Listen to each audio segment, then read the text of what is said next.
چی میشه تو را قبض میشه؟ دلایلش چی است؟ دلایلش همین استرس است، فشار است. چرا هم استرس میکنی؟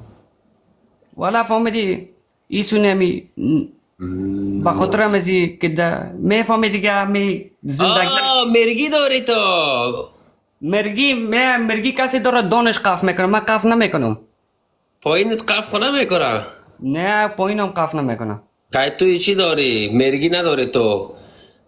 مرگی پتنگ دارید. خب مرگی پتنگ یک چیزی هست که سر به خود زوف میکنی بدون قف بدون تف مفادانت برا.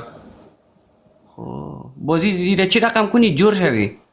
وقتی که دیگه دفعه زوف کردی یکی را صدا کردم دانت تف کنه. توفت کم بودی کده. خب توفت که خلاص میشه تو زوف میکنی. با خدا قرازانه توف میکنم. توفت که خلاص میشه تو زوف میکنی. تو مریض توف داری. او بدنم خیلی زیاد شده.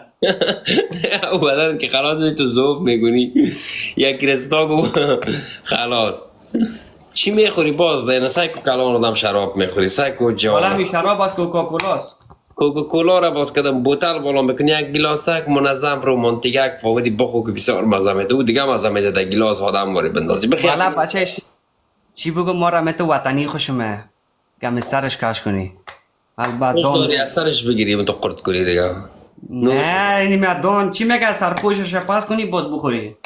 پات میشه پایین کنی بخوری خونه و یکی میشه سر پاش پاس کنی و پات نه پایین کنی هر گپ جور میکنی خب. یه خو یک چیز طبیعی است خوش داری دیگه خودم سرش بخوری. خب ما چی گفتیم دیگه؟ خود دیگه چی خوش داری بخوری؟ دیگه احساساتی نشو داخل چوکات چی خوش داری؟ کسفیل قابلی پلاو منتو آه آشک.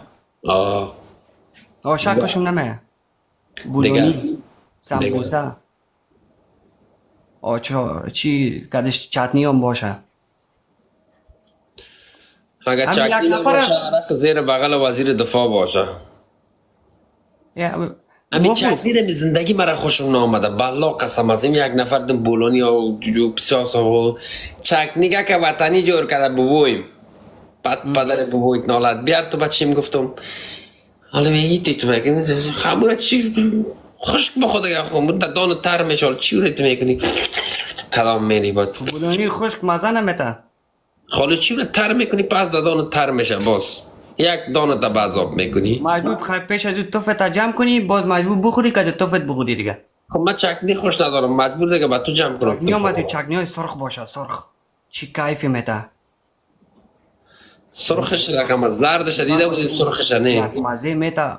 واه دیگه چی خوش داریم؟ دیگه دیگه چی خوش دارم.